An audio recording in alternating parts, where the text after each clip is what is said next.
Hey guys, welcome back to the World War II Solitaire board game channel and another week of Lone Sherman the Pacific.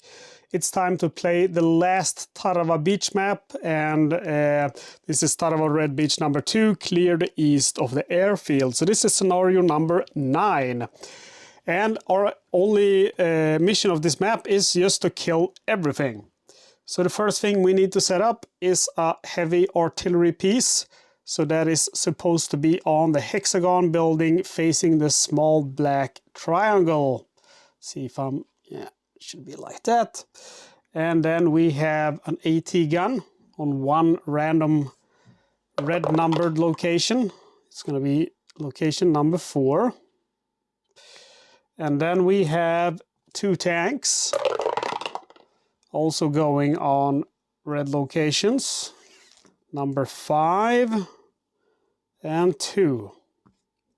So they're spread out this time. But we also have 2 infantrymen which will spawn on 2 random blue numbers, 1 and 6. So yeah, they are really spread out and they are spawning very close to my Sherman. I think he is more likely to move vertically than horizontally. So that means he's going to go on that location, so I'll face my Sherman that location, because 2 of the moves he prioritized vertical movement, 1 of the move he prioritized horizontal movement, so he's more likely to come here. So I'll stay where I am. And then we have our commander buttoned up, we are unloaded and have 0 casualties. On a roll of 7 in this scenario, we will have infantry reinforcements. So I am contemplating whether I should button up or have my hatch open, because if I move in there, I'll only have 4 dice, so I'm not sure if I'll be able to kill him, but let's do it. We start by rolling for movement. We are currently on a clear hex, so we roll 5 dice since we are buttoned up. And let's see if we can get any movement and turning. Okay, so we got a straight, almost a straight. With the 6, we will move, and then with the 3, we will turn towards the infantry. And then we shall roll on attack. And we roll 4 dice, 1 because we're in a tree, and then 2 because gunner and loader is alive, and 1 because commander has his hatch popped. We are looking for the number 3 and 4. Yes. Wow. Okay, I guess it's a 2. I can't really see the dice very good from where I'm sitting, because I have this little thing here that goes up, and that's because the dice are not supposed to jump out of it, but they kind of make it hard for... Usually when I'm playing without recording, this is a lot closer to me, but now it needs to be here so that you can see what I roll. So that is why I always have trouble seeing what I roll if it ends up here. Anyway, we get a 2, so we use that to load.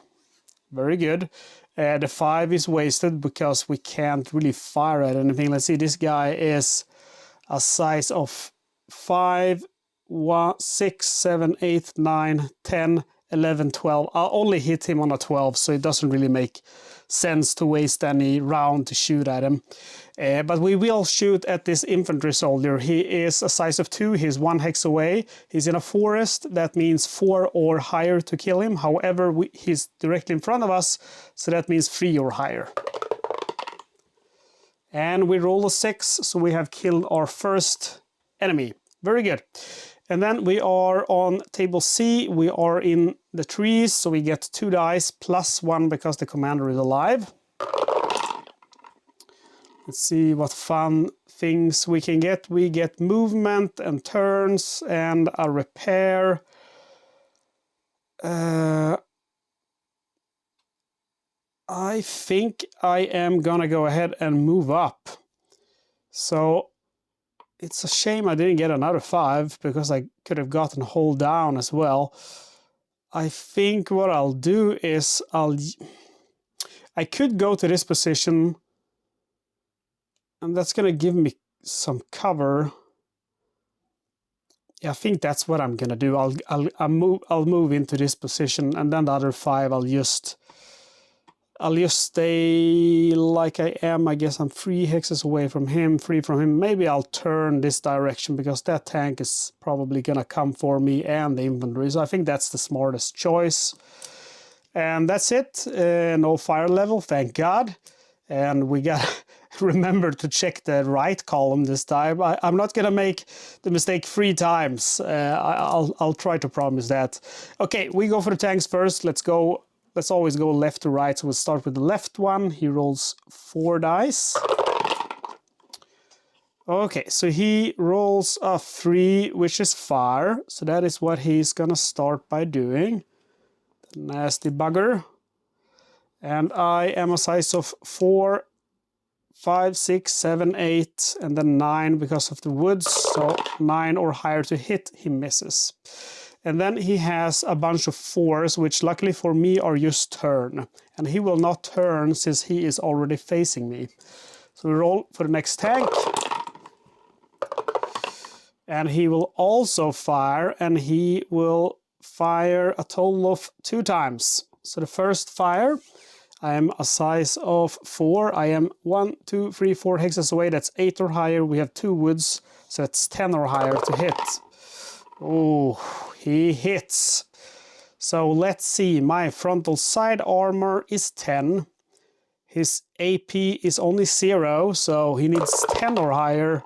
And I can only see the 1, but with that in mind, I know it's a miss or a bounce because there would be 7 at highest. And then we have 2 5s, so he will move closer. And then with the 6, he will attempt to finish the job. Now I am only 2 hexes away, so that's 6 or higher to hit, becomes 7 or higher because I'm in the woods. And he hits with a 12. This guy really wants me. That sounds wrong. Anyway, 10 or higher to penetrate my armor. And we are at 8, so it bounces off. Lucky me. Okay, and then we have the AT gun. And I cannot see this die. It is gonna be a turn. And then we have the infantry. And it's a 3, which is fire, and the 1 is fire, so he will just stay where he is. We don't roll for this one as long as we don't move into one of these hexes. And then we have Japanese firepower. It is going to be 2 dice for that heavy artillery, and then 4 dice for the remaining units. We do not want any 6s. We get 1, so that's 1 US casualty. End of turn events. Let's hope we do not get a 7. That is the thing I want the least. And of course we get a 7 because of that. And he's gonna spawn in location number 2. That's quite unlucky. I think I will start by rolling on combat. So we will roll, see, 4 dice since we are in the tree line. And that's an okay roll. The 3 is wasted. I can't fire my machine guns at anything. We will fire with the 5 at this tank. He's a size of 5. He's 2 hexes away. I need 7 or higher to hit. And I roll 9, so that's a good start. I'm firing at his frontal armor, which is 9. I have 2 AP, so I need 7 or higher to destroy him. Snake eyes, are you kidding me, man? We use the double 6 to load up again. And then we roll... I could potentially retreat a little bit, but I don't think that's a very good plan. Let's just roll and see what happens. I'll roll, let's see here, 4 dice on movement. And I only get... So I could potentially... The good thing about that would be that I would be out of harm's way from this tank. Okay, so let's do that actually. I'll use the 5, the double 5, I mean, to turn. And then I use the 1 to reverse. And then we roll 4 dice on the C table. And that's a lot of movement. The 2 is a repair, I don't need that. The 4 is firing the machine guns, and the 5s are movement. I'm not going to move, however, I am going to use those 2 5s to get hull down. And that's it. Then we go to the Japanese. Let's start with the closest tank. And he rolls 2 4s, which are turn, but he will not turn. The 5 is move, and the 6 is fire. My size is 4, I'm 2 hexes away, that's 6, 7, 8 because of the forest, plus 2 because I'm hull down, he needs 10 or higher. He rolls 9. And then we have the other tank. And he rolls a 2, which is move. He rolls a 3, which is fire or turn, but he will turn. And the other 3, he will turn again, and the 5 is move. And then we have the Japanese infantry. Let's start with the south one. We got a 3, which is fire, a 4, which is move, 2, 3, 4, 1, 2, 3, 4, and he will prioritize with the 4.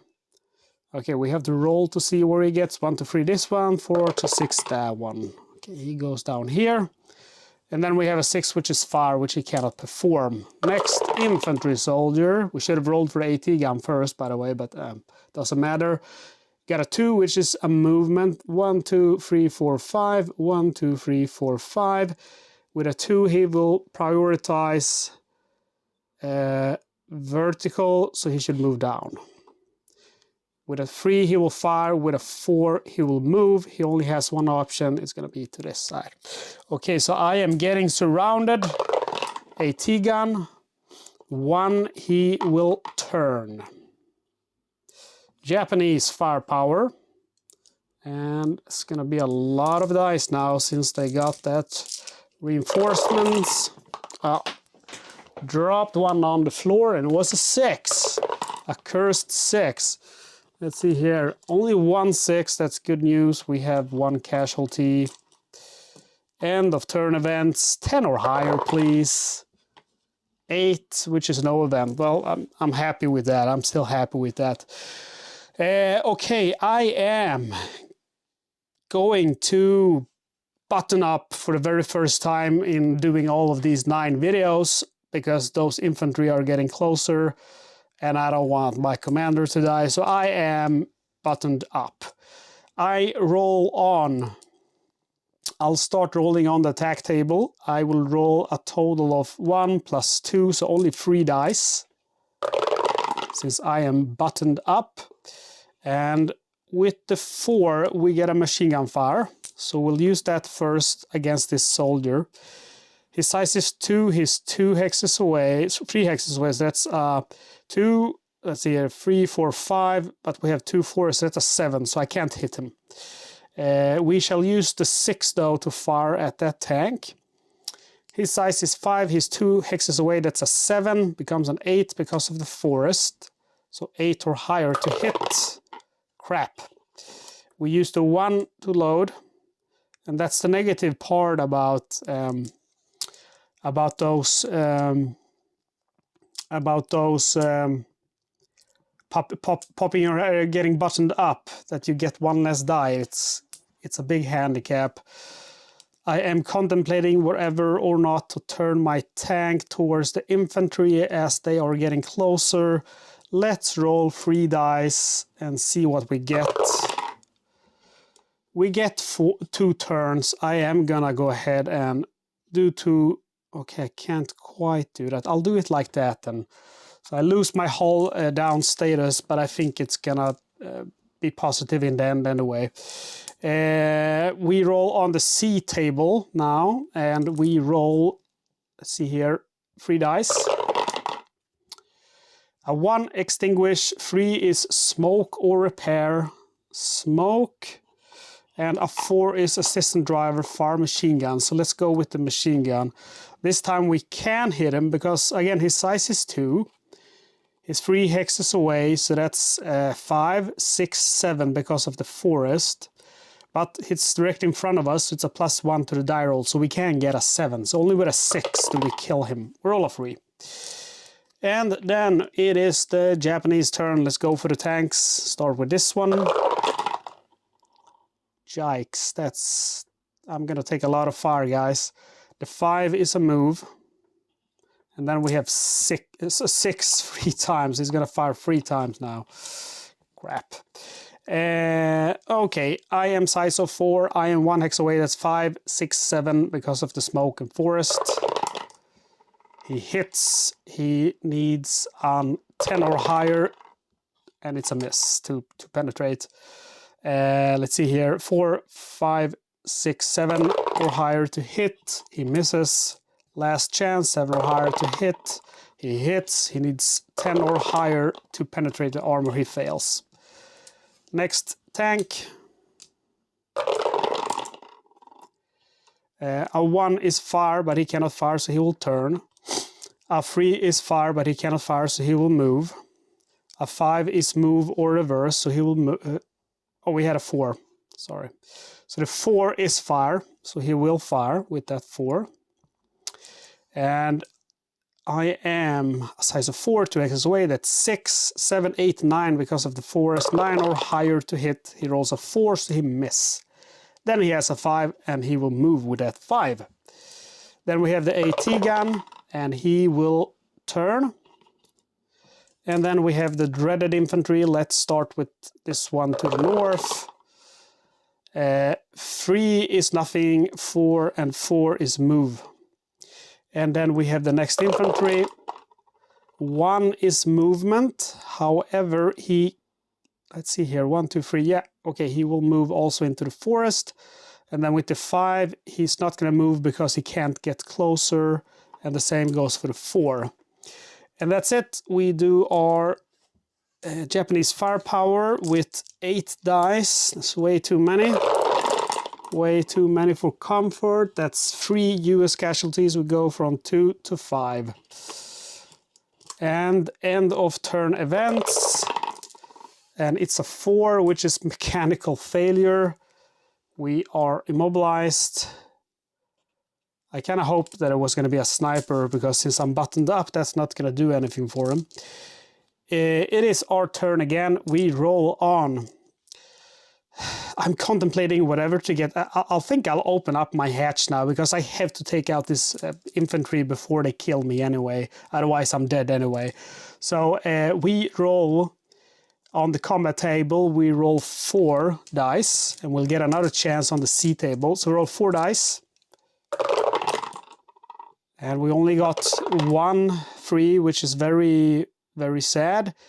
So let's start with that 3. That's a machine gun. To hit this guy, I need a 2 or higher, because he's in front of me. Otherwise, it would have been 3 or higher. Yeah, I'm not gonna even say anything. We'll use the 6 to fire at this tank. We need a 7 or higher. I don't know what's up with my game today. We used the 2 to load. We'll fire again, 7 or higher. We got a 7 finally. To break his armor, we need a 7 or higher. Yeah. We roll on the C table. 3 dice, since we are in the woods. We got a 1, we got a 5, which is driver. We use the 6 to load, that's it. Wow. That's really bad luck. We start with the tanks. The one that's closest first. The 1 is a fire, so he's gonna fire with that. 6. 6 or higher to hit. He misses. 2 is move, but he cannot move, so it's turn, but he's not going to turn since he's facing me. 3 is fire, 6 or higher to hit. He hits. 10 or higher to do damage, and it bounces off. 4 is turn, but he's not going to turn. Next tank. And oh, what's up with all of these 6s? The 4 is turn. And the 6 is fire, but he cannot fire, so instead he will move. And then the other 6s are fire. So with the first one, he needs 6 or higher to hit me. He rolls a 6. He needs 10 or higher to penetrate my armor. He rolls 11. So we have our first damage here. Damage check. It's going to be freaking fire. So we're immobilized now with fire. He fires again. 6 or higher to hit. He rolls 8. 10 or higher to penetrate our armor. He rolls 11. This is some kind of... And we have another fire. Jesus. It's over, guys. We're not going to be able to survive this. We roll for this infantryman. 1 is fire. His AP is... Okay, he has to hit first of all. So he needs a 6 or higher to hit. His AP is 3. Our frontal is 11, so you need 8 or higher. He gets a 10. And he gets a 4, which is, guess what, another fire. And then he has a 2, which is move, he's not going to move. And he's a 5, which is move, he's not going to move. Next infantryman, again I should have rolled for the AT first, but I don't see the point. Infantry fire, he cannot fire. 3 fire, 5 is move, however he cannot move anyway to get closer, so he's going to stay where he is. We roll for the AT gun. Oh man. Okay, 2-2s, I guess he's not going to do anything. Okay. And then we have Japanese firepower. It is going to be 8 dice again. We don't want 6s. We got only 1. That's kind of lucky, I guess. End of turn events. It's going to be another bloody 7, but now it's an 8, no event. Would have needed a 10 now to put that fire out. We're all on the attack. We roll a total of, let's see here, 4 dice. And I rolled 5, so I'm just going to re-roll those. And no machine gun fire, of course. That's so stupid. We roll a 6, which lets us attack. I am going to attack this guy. He's a size of 5. He's 1 hex away, so I need a 6 or higher to hit. And I do hit, and his frontal side armor is 8. I have 2 in AP, so I need 6 or higher to destroy him, and he is gone. That's some luck, but we're still gonna die from the fire. I used a double 5 to reload, and then I roll 3 dice on the C table. Could I get 3 1s now? That would be wonderful. I didn't get a single one. I got 2 repairs, so I can fix my immobilization, but that's not really gonna help me at this point. And then I got a 3, which is another repair or smoke. So let's go ahead and smoke. And that's it for me. It is now fire check. We roll 3d6. And we roll a 1, so we're dead. The 3 would have given us another fire. And the 5 would have made us immobilized again. And then, unfortunately, the 1 blows up my tank. Well, that went sideways really fast. I felt like I had a good tactic, but I think I was rather unlucky with that Panzer there. That Japanese with 0 armor piercing value firing at my 10 in frontal side armor, and he got 2 hits, and both of them were a fire. Now that's nuts. Well, you can't win them all, and I obviously can't win anyone on Tarawa Beach 2. I mean, last game I probably maybe would have won if I wouldn't have screwed up the fire check, but certainly to no guarantee. Guess what, guys? We are now at the end of Lone Sherman. We are at Peleliu. So the next week we're gonna play Peleliu, the landing. Then we have Japanese tank charge. I'm looking forward to that. Getting some payback, hopefully, and finally clearing the airfield of Peleliu. And that's it. So we only have 3 scenarios remaining. Let's hope that I can win at least one. I would like 2 or 3, but you know, it's up to the dice gods and my not so always excellent strategy. Guys, as always, thank you for watching. Make sure to check the comment section. Mike is very good at pointing out fog of war that might have happened during this playthrough. Comment yourself, that's really helpful to get your feedback. Don't forget to like the video, don't forget to subscribe so you don't miss out on the next playthrough of Lone Sherman the Pacific. Also, you can check the video description, you can find links to Mike's own channel and also where you can buy this game on Amazon. Also available on Wargamevault, where you can get a PDF version of this and print it out yourself. Link in the video description. Alright guys, that's it for this time. Thank you for watching. See you next time.